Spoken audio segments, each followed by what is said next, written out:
What's up guys, Bloodshed here. Today we're going to talk about Legacy of Dreams, Wave of Light Monk. So if you don't know, LON Monk has been S tier. Here's our website, bloodshed.com, links in the description. So here's the tier list, right? You have Inna's up here. Inna's is still Beast.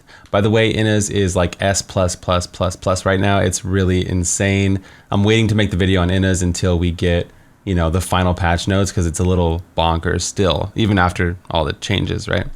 But right now we're going to talk about LOD Wave of Light, Legacy of Dreams, right? Now this is S tier in season 24, and it's going to continue in season 25. It actually takes the new legendary gems really well with the extra cooldown and damage, and I'm going to showcase that in some gameplay. If you could leave a like on the video, it really does help the YouTube algorithm, so thank you very much. We're around 10k main stat right now. We got full ancients, no augments, right? Our law gem is maxed at 99 because you have to do that for the set bonus itself. And then the other gems like the trapped gem or enforcer gem, we're actually using enforcer and stricken, I believe, so no trapped. They're only level 25, right? I did this with all the builds that I'm testing just to get a good idea of what they could accomplish at a low gear level. It does help to relate to a lot of you guys, because not everybody farms, 150 gems and 150 augments and all this stuff. So it gives you a good idea where you can start out with once you get fully geared out, and gives you a platform on where to launch from. So if you're watching the gameplay as I'm talking, you probably are seeing this bar completely go up really fast. We have no power, no con. I just grabbed a power. But before that, right, we were already crushing it, right, with nothing insane. So this build is incredibly powerful. It still is holding that strong, high S tier spot. Now, currently it's not as strong as Inna's, right? But we don't know if Inna's is gonna go live as is right now. Inna's was already God mode, and then they added a pet gem on the last patch, which Inna's is a pet build, so it did propel Inna's a little bit further. But this is Wave of Light. You get lots of wave clear, and currently I'm using the fire bells, right? But the lightning one is really good too, and I think lightning was meta last season. So I've been going back and forth between the elements, and I haven't decided yet, but as you can see, fire is doing extremely well with this nice big AoE explosions. It's really satisfying to play if you've never played Wave of Light. And it is actually more fun in a way because we have extra cooldown reduction. So it's like an ease of use to get back into Epiphany, ease of use to get our Mystic Ally ability back up, to get our resource back, ease of use for everything, it just makes it better. And then we have lots of crit with the gem, and we're gonna go over the build here in a second, but yeah, it's the same old Wave of Light you know and love, but it's smoother to play and it's more fun than before. It's really tanky also. It's kind of like Marauder, right? Marauder's been in the game for a long time, with the addition to Cluster Arrow and Multi-Shot getting juiced up from the sentries.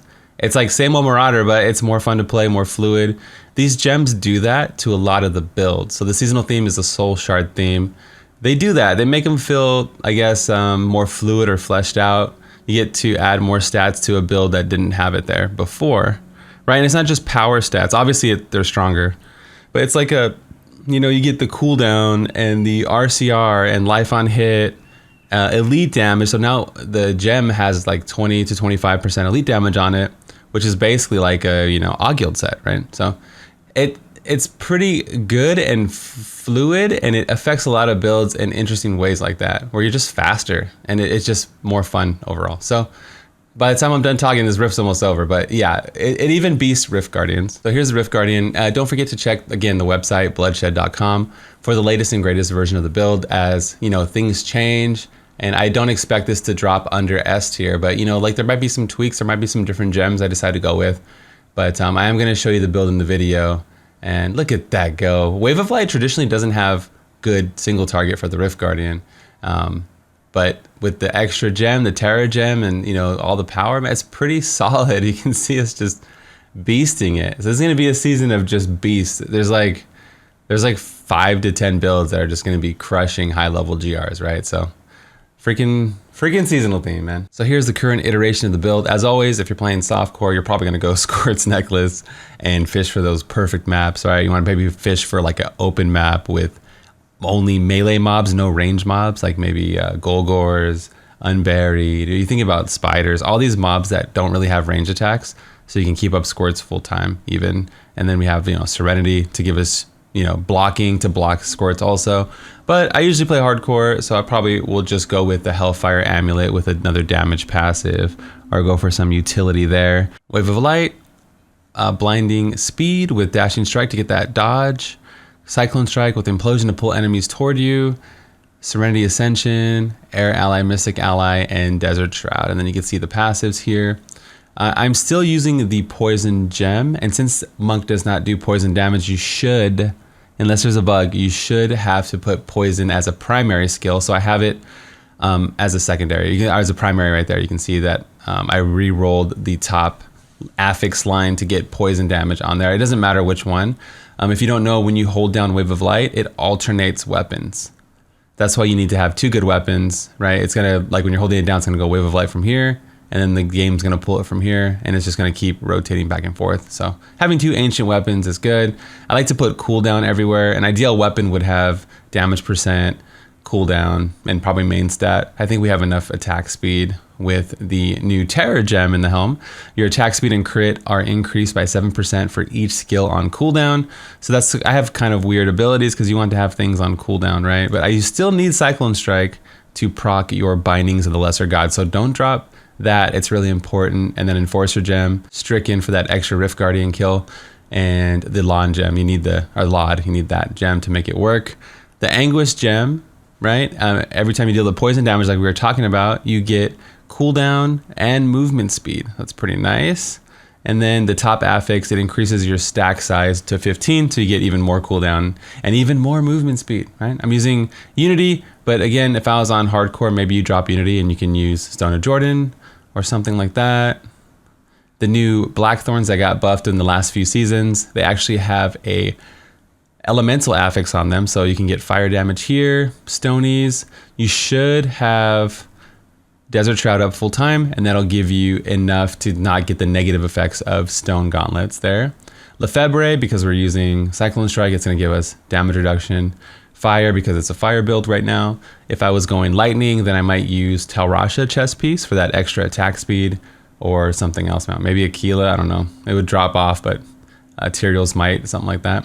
You need the Zoe helm to get the Wave of Light damage. It helps a lot, and it's now cast at your enemy, so it's not just going to be around your character.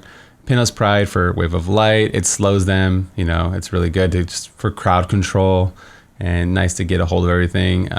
Crutus Boots for Mystic Ally. So now you get like the healing you get the double ally bonus from Mystic Ally. Pretty cool stuff. You can actually drop Witching Hour and go the cooldown belt if you don't have enough cooldown, right? That might be something that you pivot toward. So let's say all these NPCs were the enemy, right?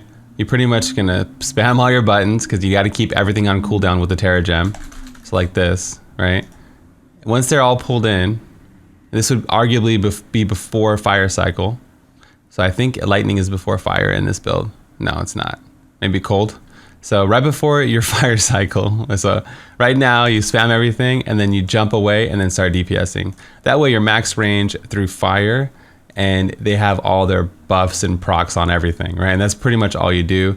I would always take an Oculus Ring over being max distance for Zays, as you get the best of both worlds. And the Oculus Ring should always out DPS Zays in that regard, right? Because you still get the Zays from being far away. Even if it was close, I'd probably jump in it like this. And that's it. It's tanky. It's beast. You should have unlimited resource for the most part.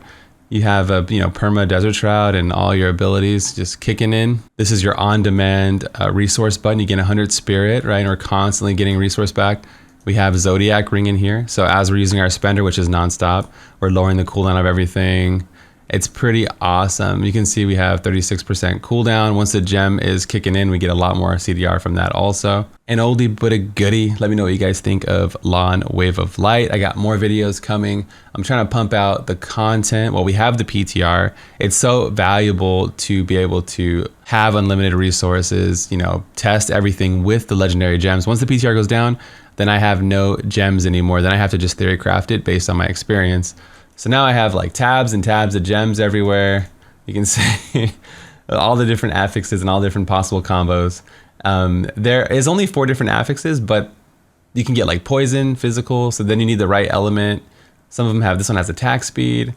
You know, you need the right element to go with the right thing. So if anything changes, if I end up using the Dreg Gem with Wave of Light, again, you got to check the website for the latest and greatest version of the build. But right now, this is what I'm rocking with. That's going to be all for me today. This is Bloodshed, and I'm out of here. Peace.